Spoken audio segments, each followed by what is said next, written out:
got to the point where, you know, you kind of just start touring. You kind of don't have time to do anything else because you have videos on the way, and your scheduling gets pretty crazy. You definitely have like a different way of living once you really start like touring and stuff like that. Like, can you explain like the touring process for you? Like, how are you on the road, and like how do you deal with kind of like the stresses of touring and like manage your time? Oh, I'm a complete disaster, pretty much. That's pretty much it. I lose lots of things. I'm not organized. But somehow you just make the craziest recaps in the world. Yeah, no, I'm really bad at being organized and stuff on the road. I think that's the hardest thing about being on the road is like managing all your stuff, and but it's pretty fucking hard to stay organized on the road. Yeah. And scheduling like edits and like being able to like go out and get B-roll and stuff like that. Like, do you kind of like, for me, like I kind of make a mental calendar or mental schedule in my head where every single day I'm like, all right, cool, from 7 to 9, ideally, you know, if I wake up or not, ideally I would like to go out and get these like sunrise shots and eat breakfast, and then like maybe I'll edit for a little bit, but I definitely need time to chill, because when you're doing these runs for like 2 or 3 weeks and you have shows every day, it gets intense. Yes, it does. I mean, everyone's different. Do I have schedules? What do you kind of do to like help schedule your time out? Or do you kind of just like see how you feel? Yeah, I would say it's more like that. I wish that I had a more organized schedule of sorts. I think but I think it's more like, I think for me on the road, when it's like someplace that's really, because you know, sometimes you don't get to see a city and sometimes you do. And when I'm in a place that we really get to see, like I try to make the most of the time there and like shoot a ton of like, try and just fucking, like if something sticks out and something it inspires you about, you know, as like something that could help you tell a story in a tour video, I try and make sure to spend some time at that spot, or, you know, kind of immerse myself in that, to let that, I guess, become a big part of whatever piece I'm making. Right. You know, make sure you're in the video. And then like creative process, like, you know, you are known for some of the craziest EDM not EDM, but like music media videos. Mm-hmm. You know, my clients are mostly dance music based. James kind of works with a bunch of different people all throughout. How would you say you kind of like find the process or find the inspiration for each video? Does it start with when you get hired and they kind of have the concept and you build off that, or does it come with, you know, through editing that you kind of find the structure? I usually pay attention to the footage like after, like, I don't know, I guess it can happen in a variety of different ways, but I think that for me it really, letting something random that sparks an idea for 1 second, right, and like really paying attention to it is something that like really changed the way that I form videos. So like, if you have this random idea that comes to your head because you see this like mask on the side of the street when you're touring in New Orleans, and you see this thing and like you think that can become an integral part of your story, you just like, I just pay attention to that and don't ignore it. And I guess that's something that I would recommend to anyone that was like looking for inspiration somewhere. Just pay attention to random things and don't dismiss like those little fast ideas that come into your head. Like, don't dismiss them, like just pay attention to them. Yeah, that's what I do, I guess, to make stuff. Awesome. And then I do that. And then so if you look over here, this is currently our board for the next week. We have a ton of projects. Over there. It's fun to write. I don't know if you can really see it. It's fun to write stuff all over the walls. Yeah. So this is all pretty much to-do lists of what we kind of need to accomplish. And when me and James are here, you know, we have the team, we have our monitors set up, we have everything kind of helping out. You know, with bigger budget stuff, and when you really get into this kind of stuff, you kind of want to make it a collaborative effort or team effort to help kind of, I guess, divvy up. When you just have too much, you can't always give 100%. I don't know if I'm saying it right, but a team is always better than just yourself. Anyways, we'll watch a quick video that James has made for the people who don't know any videos he's done. Hopefully you guys will be able to hear this, ideally. I don't know if you can or not, because my sound on my computer is not working correctly. Can you guys, in the chat, can you guys tell me if you hear it or not?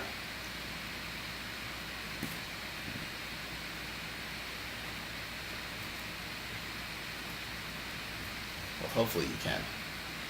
No sound. No Super. sound. That's no good.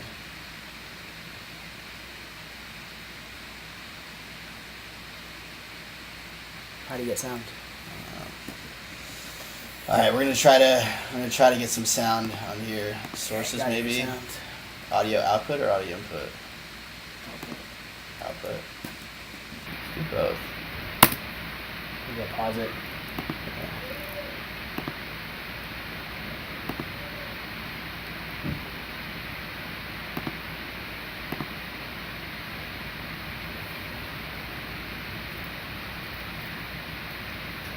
Same folder's better.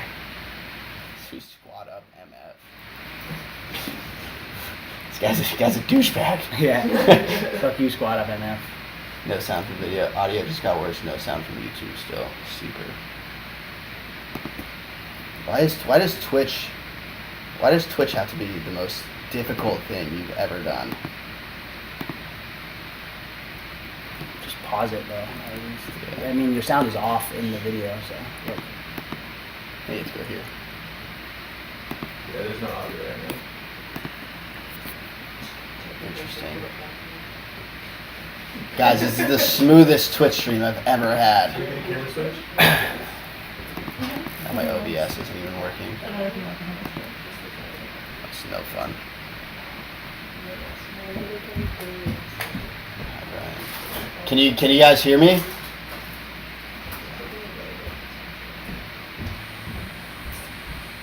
Playing EDM video now. Oh, they said yes. Yeah. Cool. Well, what I'll do right now is I'm just gonna give you guys this link because I have no clue why this wouldn't work. Why wouldn't it work? I don't know. It should work. Let's see why it wouldn't.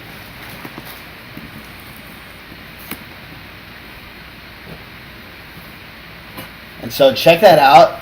Pay attention to he does a bunch of cool, really cool After Effects, and in the beginning, if you can see this is just something extra that people do, with what I think he does, which is really, really cool, is he'll take stuff like this and he'll film that himself. It's not like he just found this in the venue and shot it.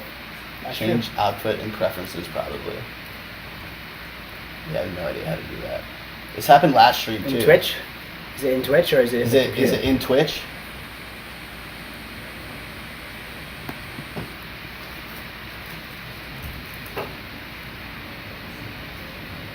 All right. While I try to get this, does anybody have any questions for James while I try to work on this? Let's see, now I gotta Google it. This is really annoying.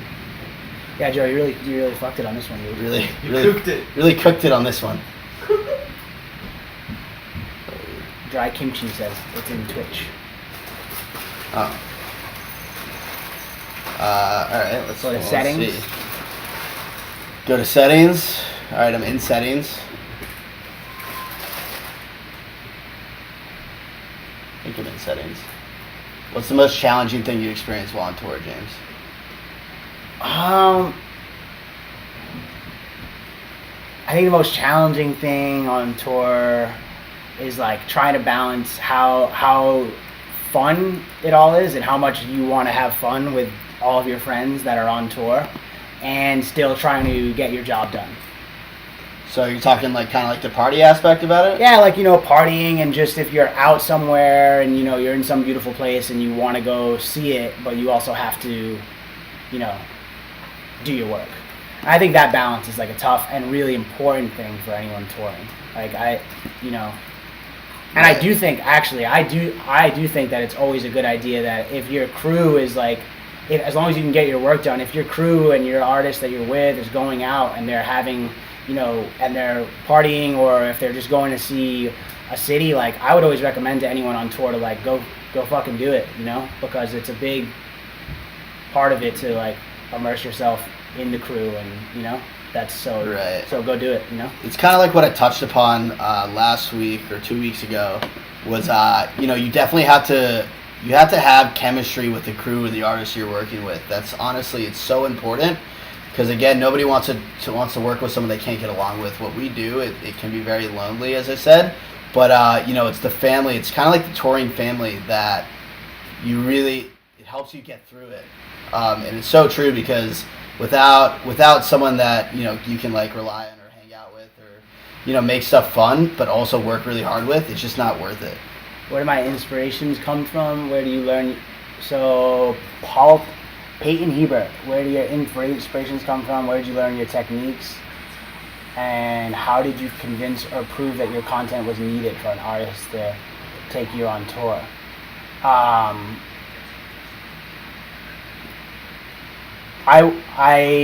learned my techniques just from doing a lot of fucking edits, you know, and just doing things over and over and over, I guess, and looking at things that I think are cool and trying to adapt them and turn them into my videos, you know. Like, I just uploaded my like 650th video to Vimeo, so that's just a lot of editing, you know, and I guess the more that you edit, the more that it kind of flows for you.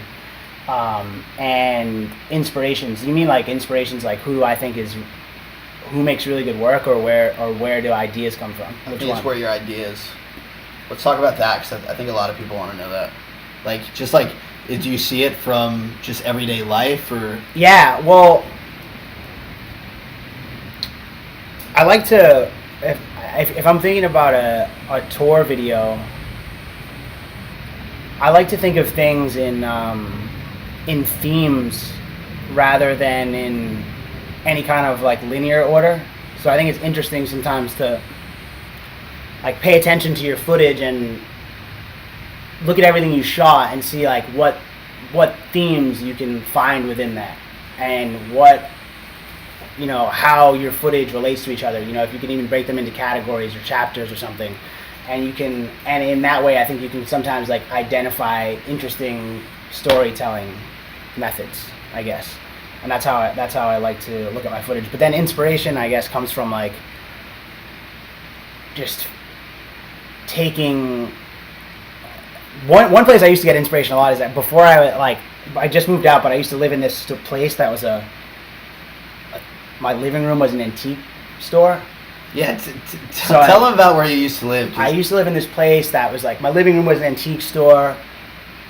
Everything was for sale, so there was always different stuff in my house, and there was no real like rules there, so we could like paint all over the walls, and like I fucking wrote ideas all over the walls, and we would play music. We would stay up for days. It was just this kind of like chaotic like art zone that was really fun and fun to work in. And you know, there ended up being things about it that were like too much chaos, but it was cool to walk around, because you could just walk around in a place like that, and like I did this Nightmare New Year's Eve thing a while ago where I used a typewriter to tell the story, and that was just from walking around, and I saw a typewriter, and I was like, all right, this thing could tell my story. So sometimes I think walking around and just looking at just totally random, I don't know if this makes any sense, but looking at like totally random things and thinking of the way that could apply to your story can give your brain an interesting angle on things.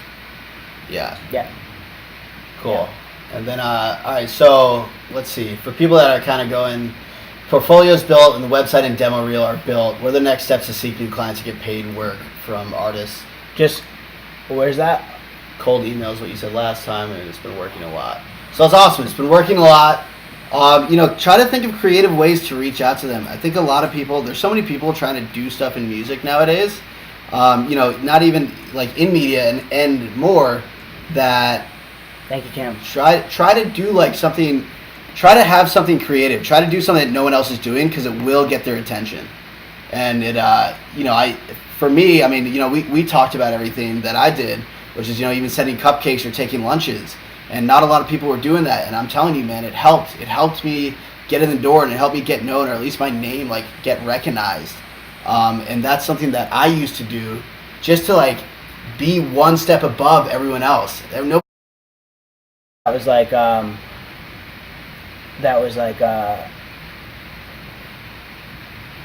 what was it? It was the portfolio. Cold emails, what you said last time. Like, what are the next steps to seek new clients? I think the best thing that you could do is care about like nothing besides your work. And I know that sounds like a obvious thing to say, I guess, but I think that if you just keep like working on stuff, if you just keep grinding really hard and developing your skills in what you create, like you don't have to worry as much about, you don't have to worry as much. You're not going to have to worry as much about who your Instagram is reaching or things like that. I mean, all that will come, but I think that if you just really focus on making your work the best it can possibly be, people will notice. That's just a fact. Like, the people that are out there right now making the craziest shit, like they get picked up. You will get put on something if your stuff stands out. That's what it is. Cool. And then like your creative inspirations, like is there any like videographers or like film directors or anything creative in general that like you really look up to, or you really really appreciate their work?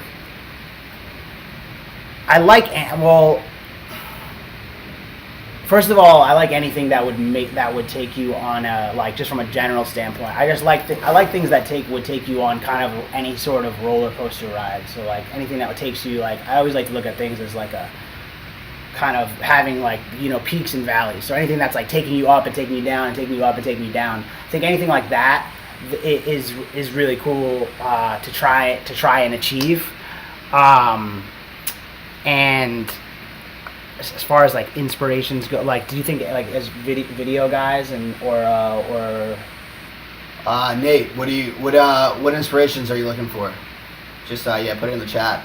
Let's see, what else? Do you have plans to transition over to film or television in the future?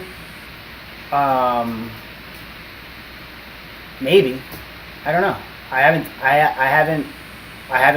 thought about that yet. I guess there's a lot, like right now I'm focusing on transitioning into like making I'm transitioning into making more, like directing more music videos and directing more like large scale festival stuff, and that's kind of what I'm concentrating on right now. But I do think that I would like to eventually move into ad work and maybe TV work. I don't really I'm not like super interested in feature stuff right now, but yeah. Awesome. And then let's see, Bay Vision says a good one. I'm going on my first tour in October. Do you have any traveling tips? For me, it's always an extension cord. Extension cords are definitely super pivotal in my eyes. Hey, Bay Visions. What else I know do you Bay have? Visions. What's Yeah, up, homie? okay. I am the worst person in the world to ask travel tips for. I will submit myself to that. I lose dozens of batteries. I'm always the person asking someone for their deodorant. I break James is everything. actually the worst. I'm just fucking. I did worst 1 week person run with him, and he in the lost world. my Mavic bet. controller. I lose- lost my A7S2 charger, including a battery. I lose everything. I don't even take my hotel card anywhere. I just go to the front desk every time I get back. He is also notorious. So it's just bad. Absolutely notorious. So I am the worst guy for travel tips.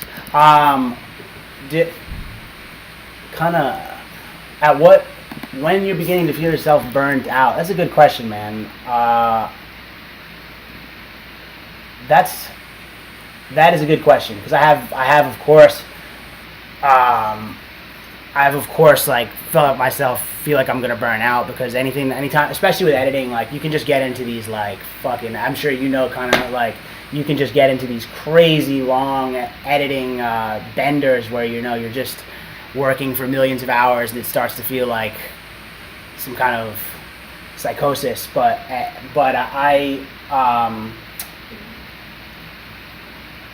what's a way to help myself unwind and reset? Living by the beach. I haven't. You know what? I haven't quite figured it out. I like to go after I've gone on a long editing crazy thing. I like to get out and socialize.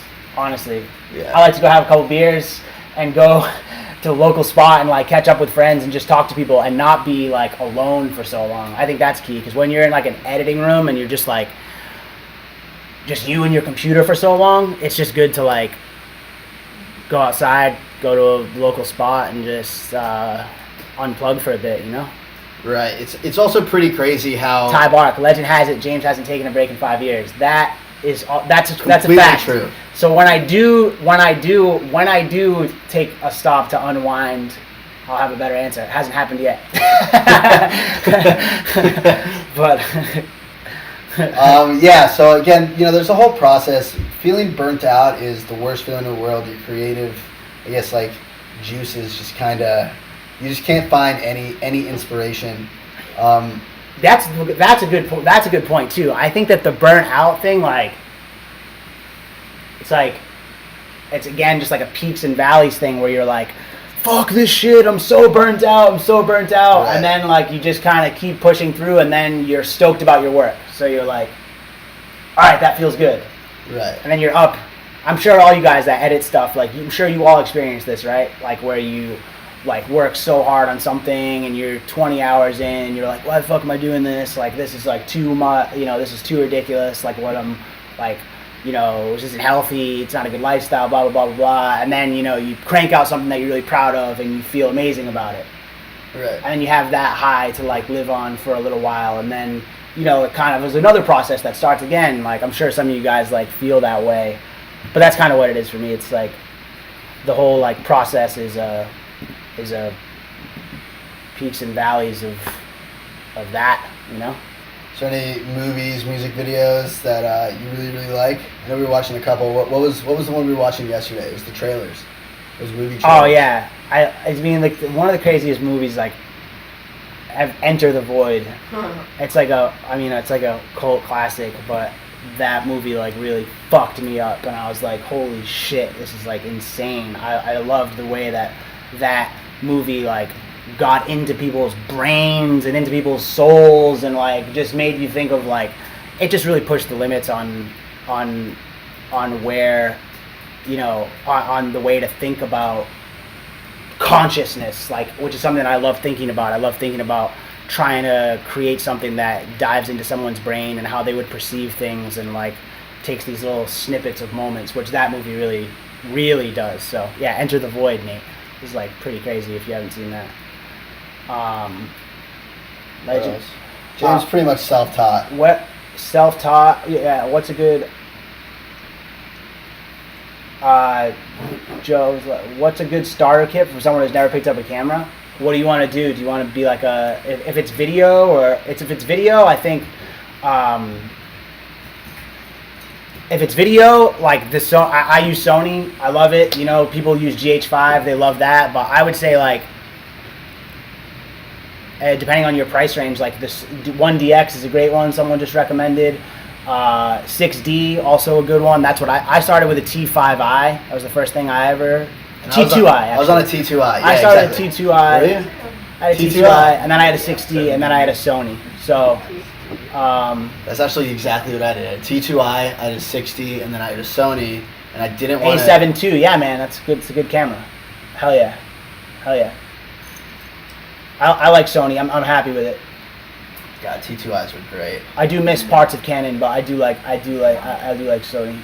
Cooligan, what body do I have? An A7R2 and 23 Sunshine. What is 23? What's the longest you ever spent editing a project? Wow. Probably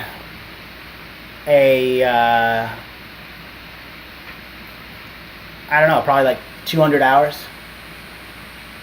I would say. The longest time in a row that I've ever edited a project. I've edited a project for like 55 hours in a row before. That's what makes James That great. was probably the longest I ever did it in a row. Something like that. Which was fucked, but it was cool. Creative process. Sometimes I feel like this is terrible advice, but sometimes when I feel like I stay up for really long, my brain starts to become like really unhinged, and then I start writing all these ideas, and usually I find these good, like, I feel like I've found my best ideas when I've been awake for longer than 24 hours, honestly. So, terrible advice, but yeah, that's what I have done. What was it gonna? The creative process for the Skrillex stock. Me and Jazz just basically went half and half on it. Like, he took sections, I took sections, and then we combined it together.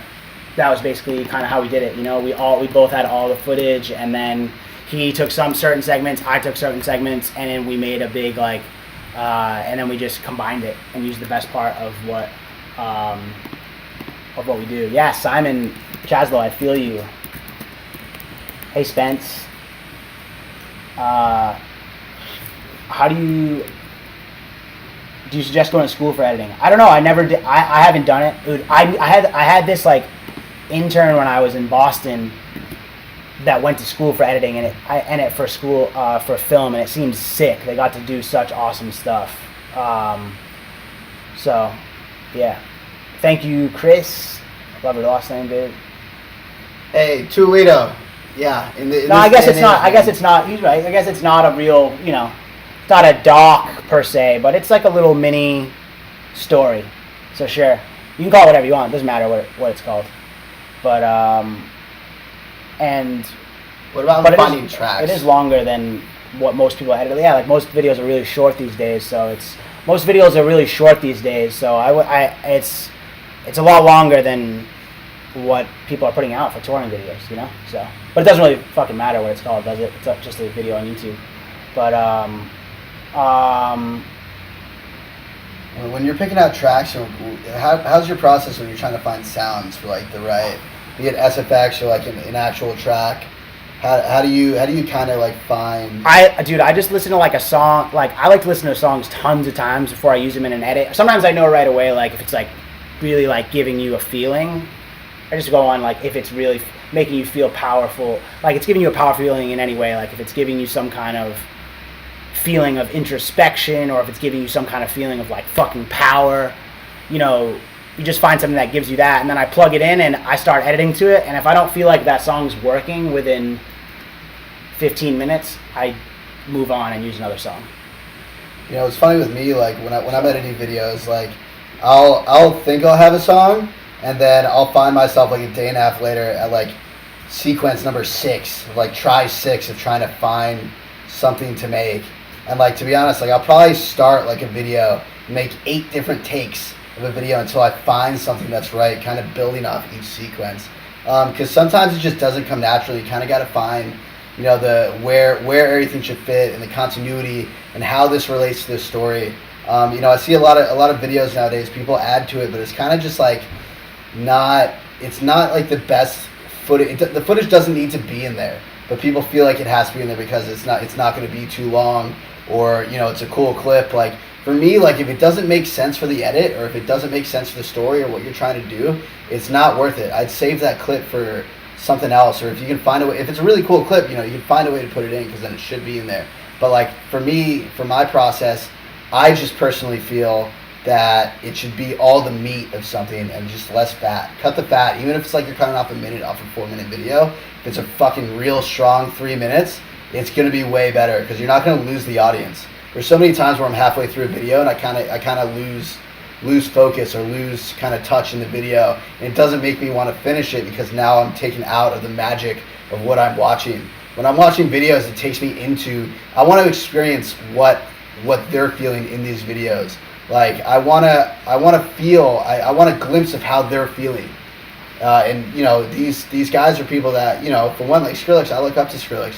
But this is super cool how, you know, in this video, I kind of feel like I'm on this vacation with him. It takes me out of this edit grind, or me in the house, or me somewhere for, you know, what 11 minutes this dog is. Mm-hmm. This video, guys, I highly suggest you watch because the editing is super, super precise. It's original. This isn't just like any other tour video or summer video or year video you've ever seen. I highly suggest watching this. I posted the link. I think a cool video too that like. Remember, there's no sound, so we just gotta. It has to be with clips. If you guys want to hear it, well, do I ever? What songs did I miss? Question. Do I ever get critiqued on my work? Are there any mentors that you send clips to? You know, I mean, it obviously always goes to the client, but I wouldn't say that I have like a mentor that I send it to. No.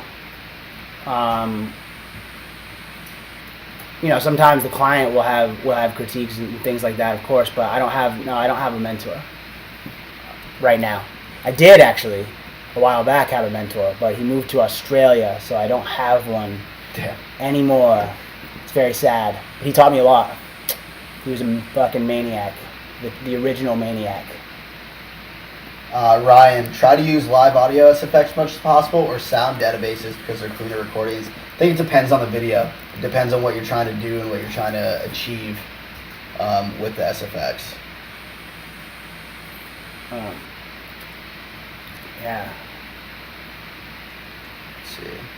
Yeah, Sony A7S II is great, Ty and Cooligan. Inspirations, we answer that. Let's see. Yeah, is there any more questions, guys? Do you have anything to add, James? How do you find spaces in your edits without feeling like you interrupted the edit? That is all. How do you find? So Cam asked, how do you find spaces in your edit to cut B-roll so smoothly without feeling like you interrupted the edit? That is all. That is all to do with sound design to me. So I spend a lot of time on sound design in my transitions, and it's all to do with looking for the right clips that that's going to move into another one. And this is something that I spend a lot of time on, just thinking about why one clip is after another clip, and sound.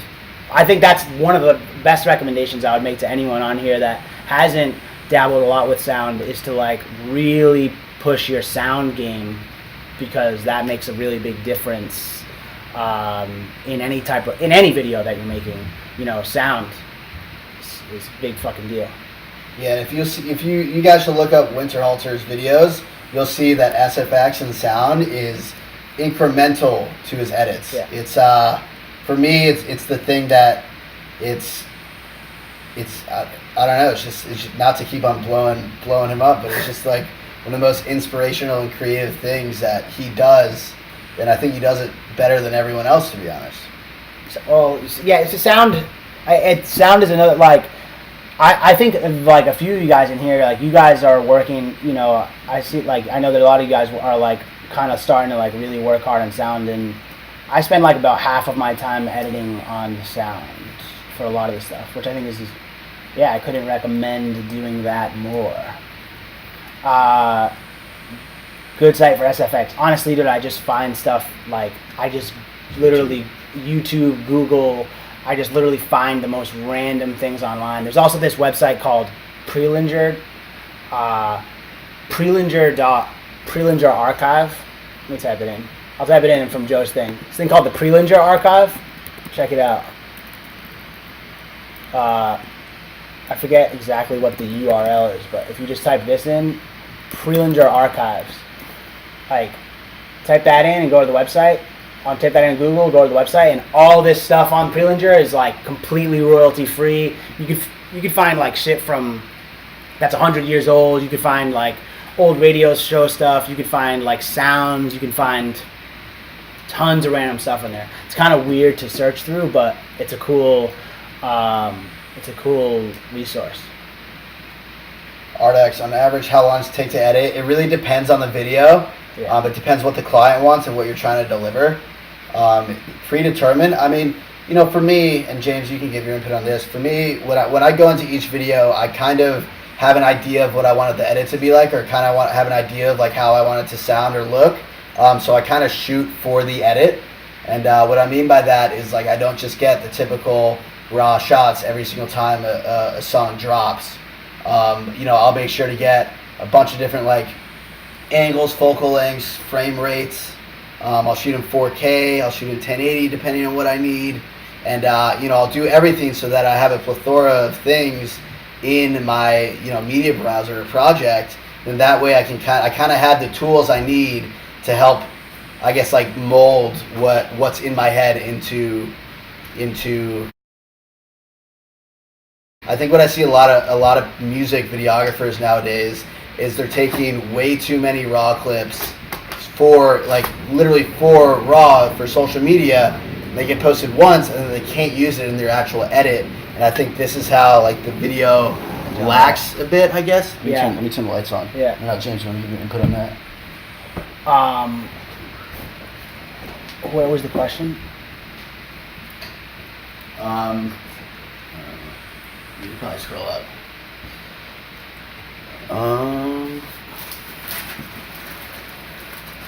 Can you elaborate a little more on learning sound? Oh, how long does it take? Is it always predetermined? Oh yeah, how long does the edits take? I don't know.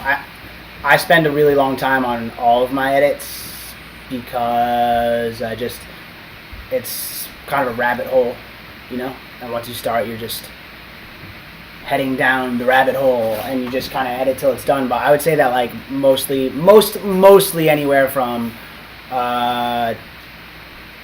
20 to 60 hours per edit.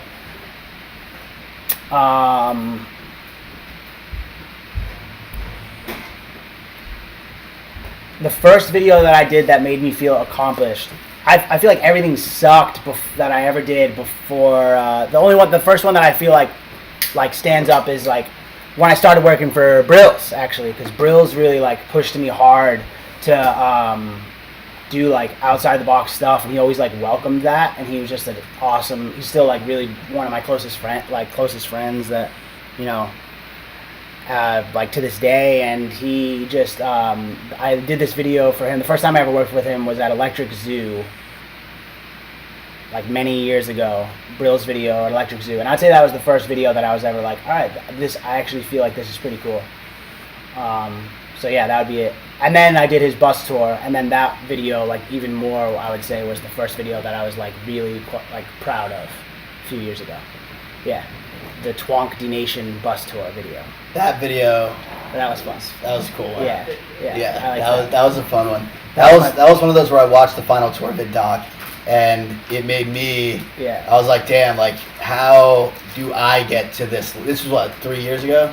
2 years ago? Maybe no longer than that, probably. Yeah, 3 years ago. Yeah, but that was I would say that was that one. Yeah, and I think that's one Ty where you Bar, really. that made it. Thanks, Ty. That's dope. It's sick. And then you ended up doing some dope stuff with him yourself, so that's dope. Yeah. How do you guys balance the dynamic of joint collaborative edits? Do you take turns editing individually for a couple hours and then review together, or work together in real time as you assemble everything?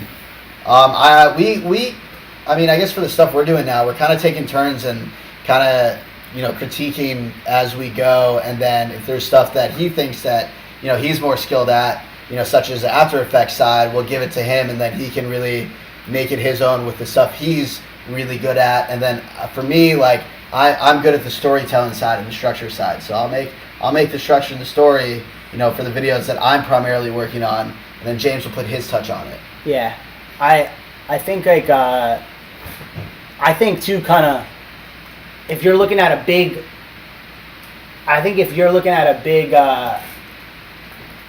like body of work or something, like you guys just did the Moonrise stuff, right? Which you're probably working on some big stuff for now. I think doing this, like, where's the camera? It's right here. Yeah. I think if you like, is it turned? Yeah, it's just a process. Yeah. I think if you take all your ideas and just fucking write them all over the walls like this, you just look at everything you have and look at your footage and be like, what is each part that I'm trying to tell? Like, write down, you know, if you want to have a part in your video that's like, this part's going to be the crazy raging part, this part's going to be like the really like feelsy part, or this part's going to like revolve around like, oh, there was this random guy that was dressed in costumes and a bunch of people were dressed like dinosaurs, and this part's going to revolve around that. You can like write sections for each one of those, and that can help you like determine a flow for a big video like that. That if you're working with a team, you guys can all just be working together towards identifying what's going to work for your flow. So I think that's kind of a good place to start. Right. With that. Everyone in the same room like this, kind of like what we have, it makes everyone want to work harder because it's like a collaborative process. We're all a team, you know. We're all trying to make the best video possible. Do you have it? Let's see. just having two editors, dude. Sometimes sometimes two videographers and editors, or two videographers definitely makes it better. Obviously, I would rather have more angles at the show that we're at. Editors, I've had sometimes having more editors help, and sometimes it just doesn't help, because editing is a really personal thing sometimes. So sometimes if you're having someone make a cut for you and you're not feeling it, then no, it doesn't help. But other times it really does, Yeah. What is this? So yeah. Thanks, Nate, for the plug-in laptop suggestion. Yeah, got it. And kimchi. How do you sort in footage, raw footage, in Premiere? I tend to identify themes rather than Brendan, who I tend to identify themes rather than anything else. And so if I'll make bins that speak to a certain theme, and that's how I do it. Also, selects are really, really good to do. I know when I first started out, I was definitely very unorganized, and I kind of just scroll through my bins or my card files trying to find the right footage. But if you really just take a couple hours or take a day or however long, depending on the project size, you're gonna pick out the best clips, and it's gonna be way easier to edit once you have your V1 sequence ready to go. You'd be amazed how much easier it is once you know what you're working with and only the best shots. Ronnie, how do you balance shooting both photo and video without getting caught doing too much of one versus the other? Caught myself doing too much photo and not enough video this past weekend with my clients. Constant struggle. It's never going to end. It's always hard to decide. Because sometimes the lighting is optimal when you're shooting photos, and you're going to get that shot saying, okay, now I can move on to the video raw or the raw videos. And sometimes you just won't get the right lighting for 3 or 4 songs trying to get that right photo. And then you just wait, kind of just, I don't want to say wasted 4 songs, but it's 4 songs that, you potentially could have done a raw video for and gotten it better. So it's never going to change. That stuff's never going to change. But what I see myself doing on longer tours is kind of talking with my artists and learning their set and learning how they like to play, what songs they may or may not play. And then from there, I kind of get the timing down of what I need to get. I really focus for raw videos. I really focus on getting their songs, their collabs, and any heavy. We're always thinking of different ways to come up with the next cool video. Are you guys gonna be at Cross? Dude, Cross was really fun. I'm not gonna work there, but we went last year just for fun, and it was awesome. No, Toledo, I don't really reach out to artists right now. No. Lost Lands. Congrats, Bay Visions, on your booking at Lost Lands. It's going to be insane. We're all going to be there with... Dude, there's going to be a lot of awesome people. Yeah. We're actually really excited about Lost Lands. We have, so many amazing people coming. Ty's going to be there. Montana's going to be there. We got Leah's coming. Cash Bunny. Joe. We got Sam Lebo and fucking Will. It's going to be fun. So there's so many people. And Joe, our producer, and just fucking a million people that are going to be awesome to be there. So I hope anyone who's at Lost Lands, holler at us. It's going to be fun. It's going to be really amazing. It's going to be super fun. Toledo. And also, I recommend that before you go to Lost Lands, lock yourself in a room and just listen to a ton of rhythm, because there's not enough dubstep or rhythm there. So just really get your rhythm going, before you go. It's just an important thing to do. All right, guys. Last question. Do you ever? I don't know. I'll let you choose the last question. We got a couple right now. Will you be at Voodoo? No. That's not the last question. Let's see. Any advice to someone who's never picked up a camera? Rent one for a week and go out and shoot stuff. See if you like it. I would say that my last words. My last advice, I guess. I don't know.